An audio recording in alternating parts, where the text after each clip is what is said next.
She was the kind of child you'd barely notice in a family photo. Always off to the side, hands folded, smile faint and not quite invisible, but never quite seen either. Her name was Claire. Born in a small town outside Milwaukee, she was the first and only child for nearly a decade. For 8 years, life was stable, quiet, uneventful. Her father taught math at the local high school. Her mother worked at the town library. They weren't warm people, but they were there. Claire remembers Sunday mornings with pancakes, trips to Pike Lake with a fishing pole too big for her hands, and the smell of her mom's books mixed with laundry detergent. It wasn't a perfect childhood, but it was enough. Until everything changed on a snowy night in January.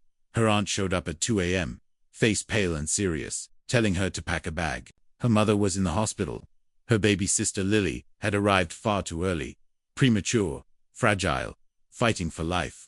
What followed was a blur of hospital beeps, whispered adult conversations, and a bassinet surrounded by more wires than Claire had ever seen. She wasn't allowed to touch, she wasn't allowed to get too close. It's just for now, they said. Just until she's stronger. But a WASN single quotes T. When Lily came home, the house transformed. It no longer smelled like books and pancakes. It smelled like antiseptic and bleach. There were hand sanitizer pumps in every room, disinfectant wipes on every surface. Her mother developed an obsession with germs, so intense that even a sneeze was cause for exile. And Claire sneezed once. That was all it took. She was shipped to her grandmother's house for the weekend. The next time, it was just a cough. Off she went again. Then it became routine. Claire began to understand she wasn't being protected. She was being removed. She wasn't the precious one anymore. She was the risk. It started with confusion. Then came the quiet pain, and eventually, numb acceptance. She tried everything to earn their attention. Straight A's, first prize at the science fair, a solo piano performance. She practiced for months, but no one came, not her parents, not even a sorry sweetheart. Meanwhile, Lily's 10-minute flute recital where she played hot cross buns badly was a full family affair, for adults, 2 grandparents, even balloons. By age 12, Claire had learned an unspoken truth. If you are too healthy, too quiet, too independent, people assume you don't need love. She began to pull inward.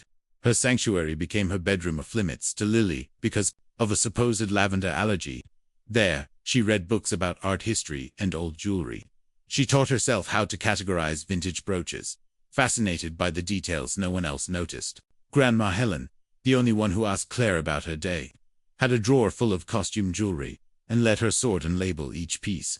Claire didn't know it then, but those quiet hours with trinkets would one day lead her to millions. Still, the hardest part wasn't the favoritism. It was the rewriting of truth. Her mother would say, Lily needs more attention because of her rough start. Well, Claire's always been so mature, so independent. No one asked if she wanted to be. She didn't understand why being strong meant being sidelined, why resilience was rewarded with neglect. But even in that silence, something grew, a kind of internal fuel. If no one would cheer for her, she'd learn to clap for herself. If no one showed up, she'd still show up for herself. That became her habit, her way of surviving, her quiet resistance.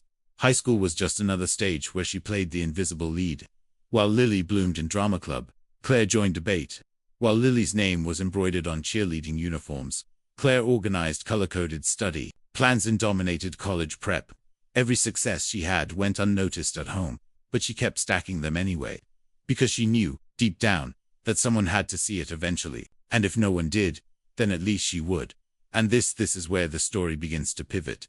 Not with applause, not with recognition, but with a girl who grew up knowing that silence could be powerful, who realized that invisibility is not the same as insignificance.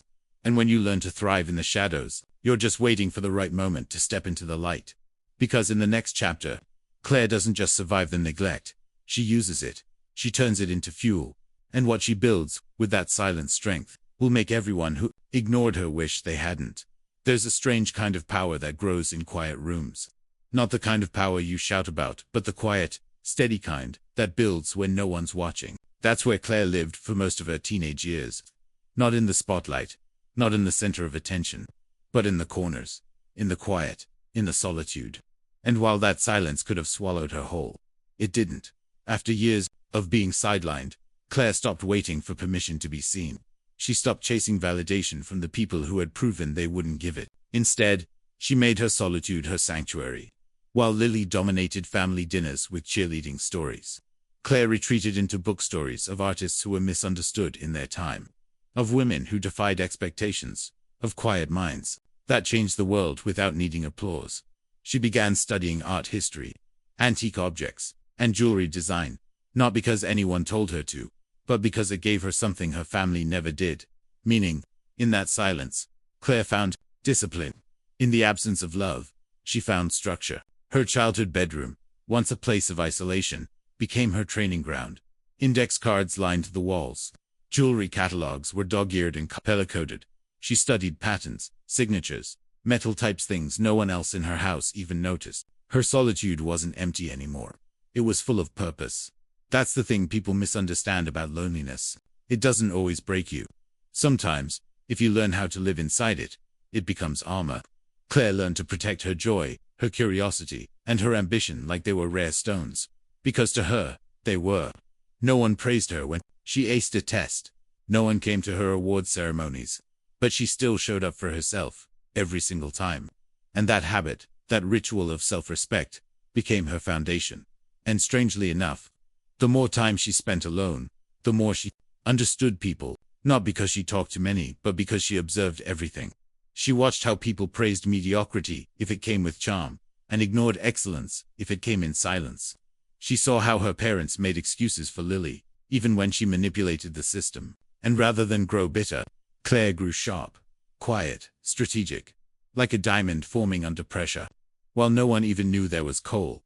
By the time she entered high school, Claire was no longer looking for family approval.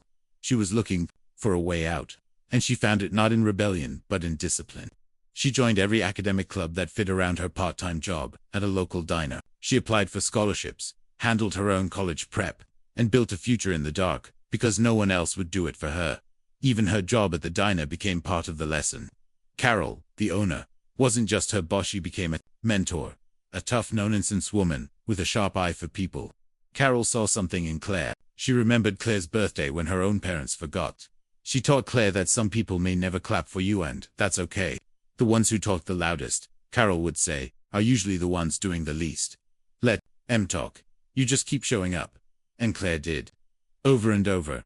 With no audience, no spotlight, no applause.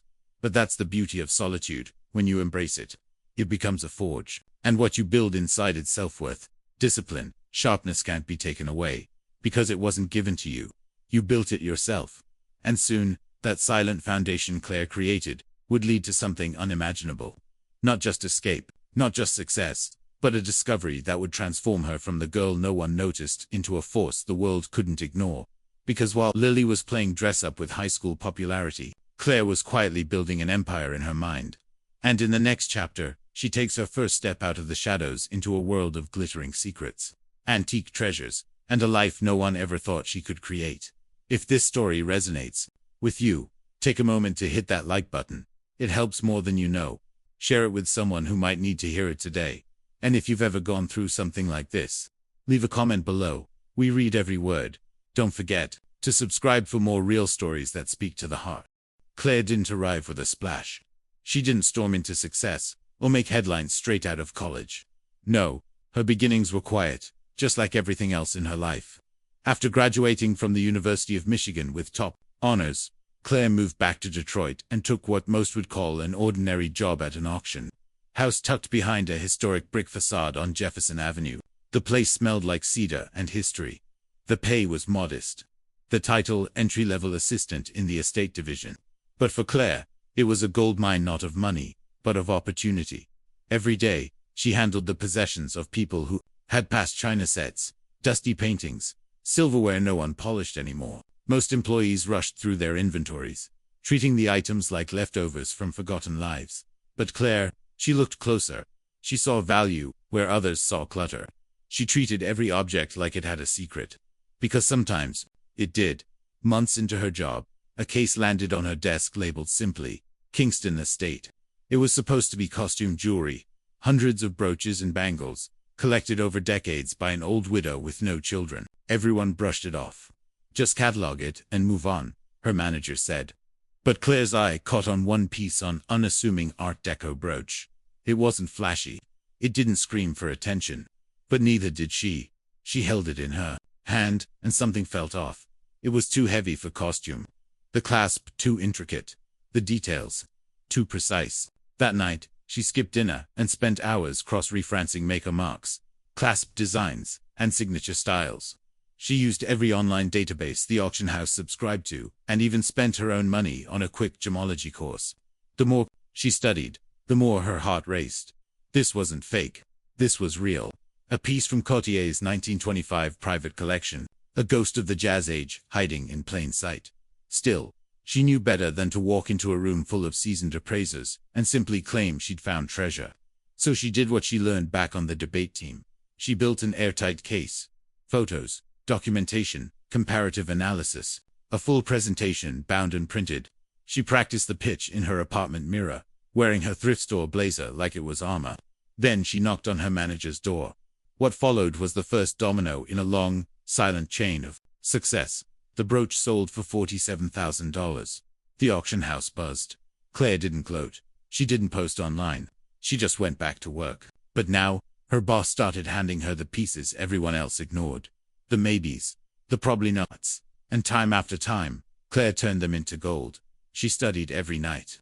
On weekends, she went to estate sales not to buy but to learn. She started documenting obscure maker marks, building her own catalog, like a private dictionary of the forgotten and the overlooked. Her apartment transformed into a hybrid between a library and a lab. Walls lined with vintage catalogs, drawers full of magnifiers and polishing cloths. Her friends laughed if she had any close ones, but she didn't care. This was hers. The more knowledge she gained, the more power she felt. But not the kind of power that seeks to be seen. Claire's power came from knowing things others missed. From seeing through the dust, the decay, the disguise. That quiet confidence, sharpened in solitude, began to pay off in commission checks that started to look less like survival and more like momentum. But back home, no one noticed. Sunday dinners still revolved around Lily's job in marketing, or her new shoes. Claire's work was still referred to as that antique thing. Once, she wore a vintage Van Cleef pendant to Thanksgiving just to see if anyone would notice. No one did. Lily showed off a $200 watch like it was a crown jewel. Claire just smiled. What no one realized was that Claire had already crossed a threshold. She was no longer trying to be noticed. She was building something that didn't need to be seen by her family to be real. And that thing, her talent, her insight, her expertise, was starting to attract attention from a very different kind of crowd. Collectors, historians, private dealers, people who didn't care about family politics or childhood wounds. People who only cared about results. And it's in this quiet corner, this overlooked auction room in downtown Detroit, that Claire laid the foundation for something far bigger than anyone, especially her family, ever imagined. Because in the next chapter, that hidden skill, it becomes a business, a brand, a legacy. And this time, no one's going to miss it. It didn't start with a grand office or a formal launch. It started with a folding table Claire bought from Goodwill, a second-hand lamp, and a small storage room above a Chinese restaurant in Eastside Detroit that smelled perpetually of Kung Pao chicken. The rent was cheap. The Wi-Fi only worked in one corner of the room if the wind was right. But for Claire, it was everything. It was hers start by that point. She'd already gained a reputation in hushed circles. Antique dealers, passing her name like a secret. Private collectors whispering about the girl who finds value where others see dust. Her skills in jewelry authentication had moved far beyond lucky guesses. She was methodical, obsessive, precise. But more than that, she cared.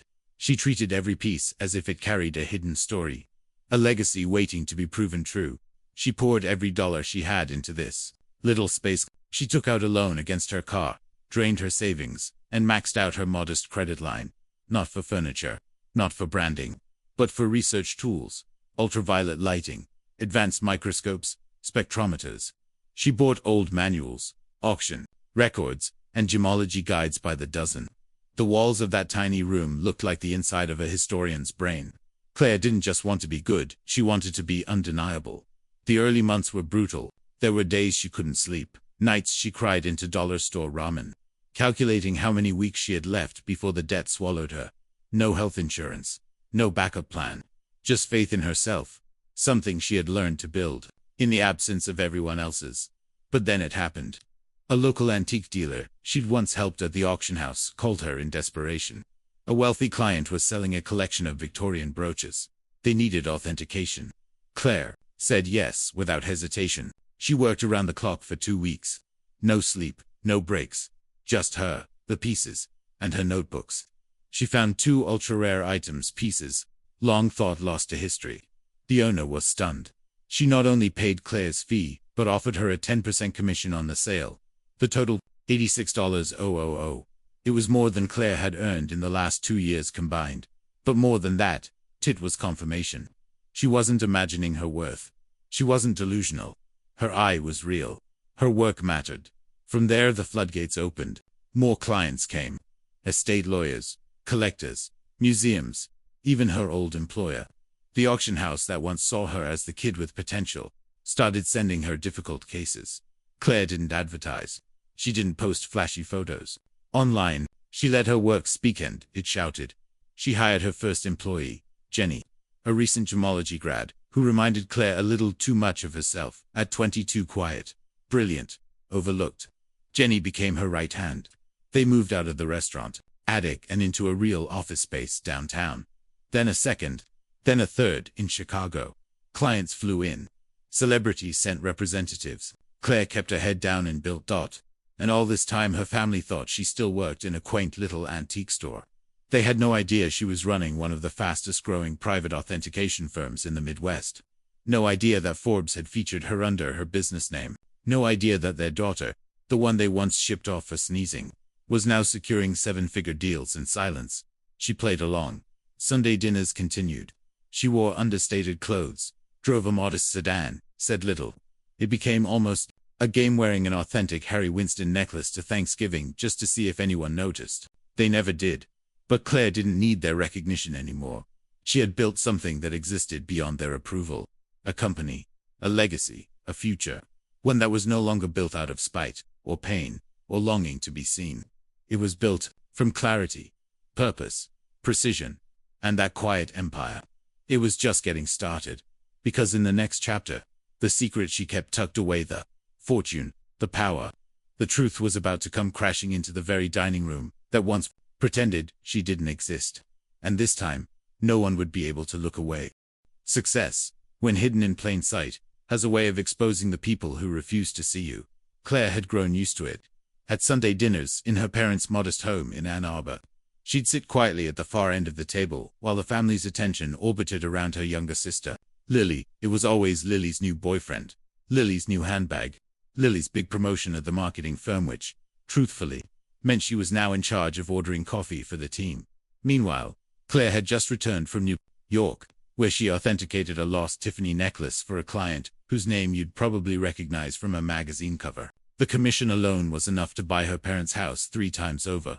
But at that dinner, she was still our Claire. She works with old jewelry or something. Her mother would say it like a question. Her father would nod absently. Lily would roll her eyes. It didn't sting the way it used to. Not anymore. But there was something surreal about it, the disconnect between the life Claire lived by day and the version of her family still frozen in the past. They didn't ask, so she didn't offer. If they believed she still worked behind the counter at a dusty antique shop, so be it.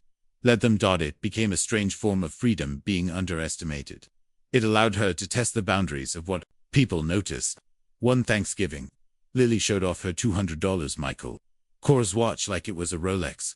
Claire said nothing as she sat across the table wearing a vintage Patek Philippe that had once belonged to a French aristocrat. No one noticed. Claire almost laughed. They praised Lily for buying a new condo with such a nice kitchen. Claire had just signed a lease on her 3rd office location. When asked why she still drove the same old car, she smiled and said, just trying to save. No one guessed that she had a custom garage with 2 vehicles her family wouldn't recognize the logos of. But beneath the humor, there was a deeper ache, not for validation but for honesty.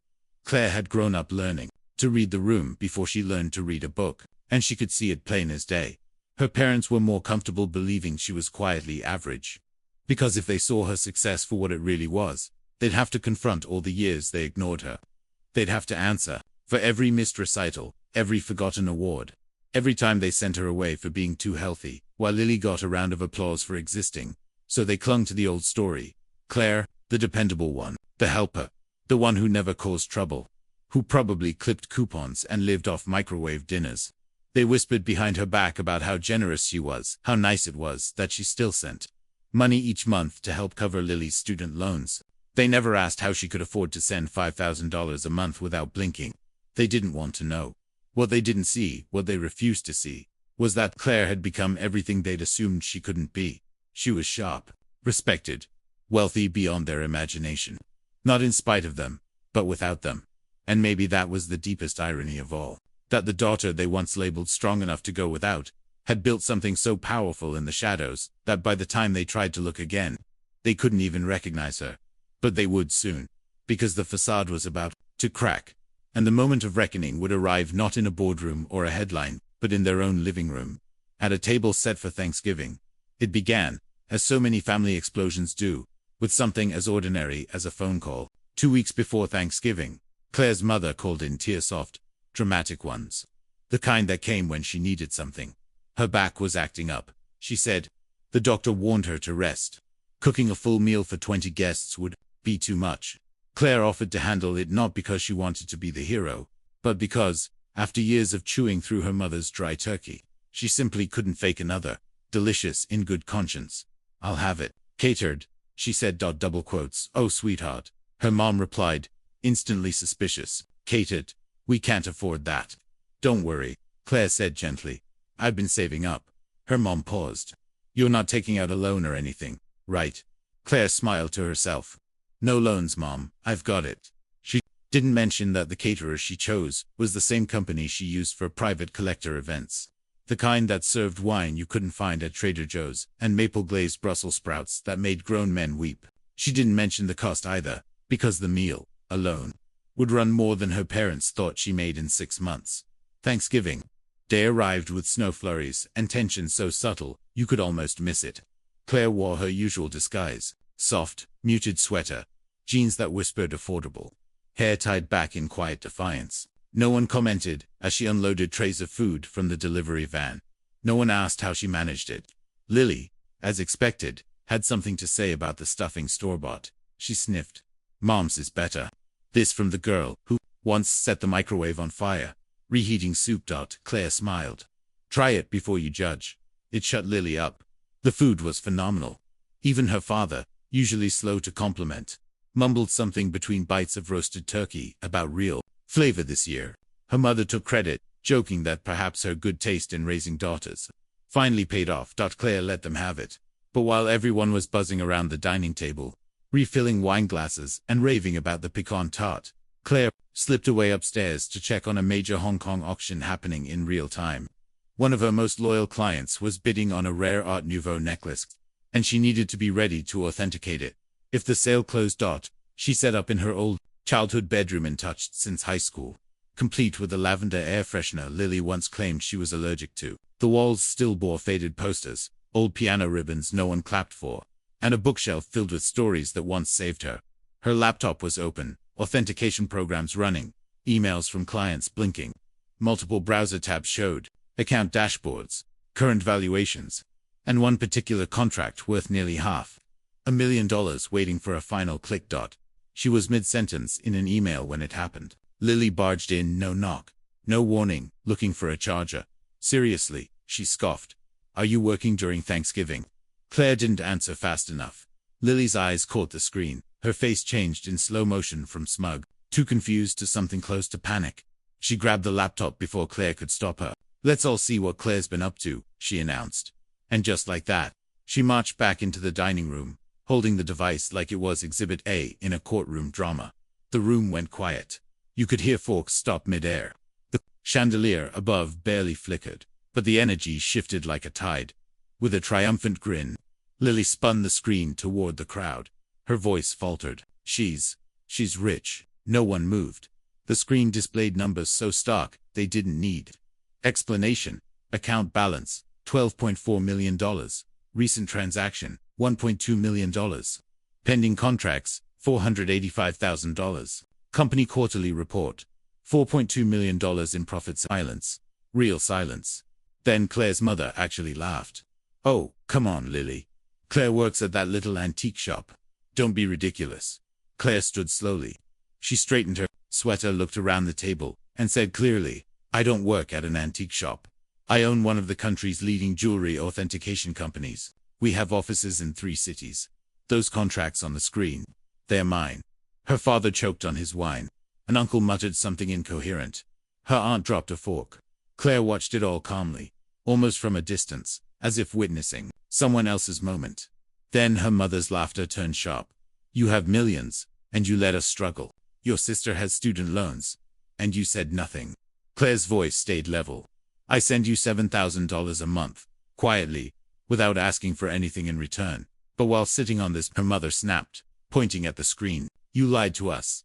Double quotes. Lily started crying. Her sobs were theatrical, wet with disbelief. I can't believe you didn't tell me, she whispered. We're sisters. You betrayed me. Her father joined in. How could you be so selfish? We're your family. We raised you. And that was the moment. The breaking point. Claire didn't raise her voice. She didn't slam a fist or throw a dish. She simply stood her ground and said, You didn't raise me. You tolerated me. You ignored every award, every milestone, every moment I needed you. You spent money on Lily's private school and left me to figure it out alone. And now that I've built something, suddenly I owe you. For the first time in her life, Claire watched as they fell quiet. Her mother turned purple with rage. Her father looked lost. Lily kept crying, but no one was listening anymore. Even the catering team, standing awkwardly near the kitchen, sensed the moment had passed from awkward to historic. Claire didn't stay for dessert. She gathered her laptop, her handbag and Hermes piece her mother once complimented as a nice knockoff, and walked out the front door into the snowy evening. Her footsteps quiet, but the silence she left behind, louder than any scream. Because everything had finally been said, and now, there was no more pretending. In the next chapter, the fallout from that Thanksgiving truth would spread like wildfire. But Claire, she wouldn't run from it. She had spent a lifetime preparing for the day. She'd finally be seen whether they liked it or not. The days after Thanksgiving felt like living through a slow-motion earthquake. The kind where everything looks calm on the surface, but you know deep down something fundamental has shifted. Claire woke up the next morning in her lakeside condo, sunlight hitting the frost on her windows, and for the first time in years, she didn't feel like she had to hide. But freedom, real freedom, never comes cleanly. By noon, her phone had lit up with over 50 missed calls.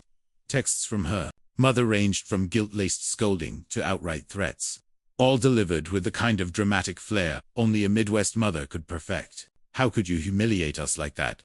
Your sister is heartbroken. We were just trying to protect you. And, eventually, please increase the monthly amount. Lily's MBA deposit is due next week. It would have been funny if it hadn't been so predictable. Then came the social media storm. Lily took to Facebook like a scorned heiress. She posted paragraphs of vague accusations about betrayal, about family secrets, about the injustice of someone hoarding millions while others suffer. High school acquaintances who hadn't spoken to Claire in a decade suddenly had opinions about her selfishness. Distant cousins chimed in. Aunts and uncles started calling. Even her third cousin's ex-wife sent a text that began with, as someone who's always valued family. It was like watching the entire cast of a play you never auditioned for recite their lines in unison.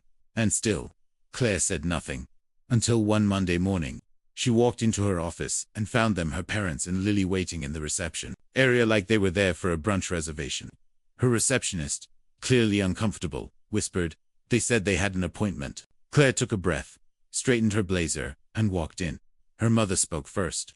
We've had a family meeting, she said, as if that explained anything. And we think it's only fair that you set up trust funds. For all of us. Lily needs at least $2 million to start her new life. And your father and I, we're thinking about retiring somewhere warm. Claire didn't blink. You're joking. Lily leaned forward. You owe us, Claire. You wouldn't have gotten here without us. Claire almost laughed. But she didn't. She just stood there, in her own office, surrounded by things she built from nothing, and said the words she'd waited years to say. I don't owe you anything. Not for the nights I cried myself to sleep because no one showed up. Not for the graduations you skipped.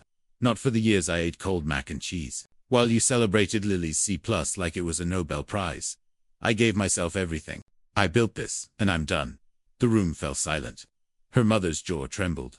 Lily began her usual performance stares, shaking hands, whispers of betrayal.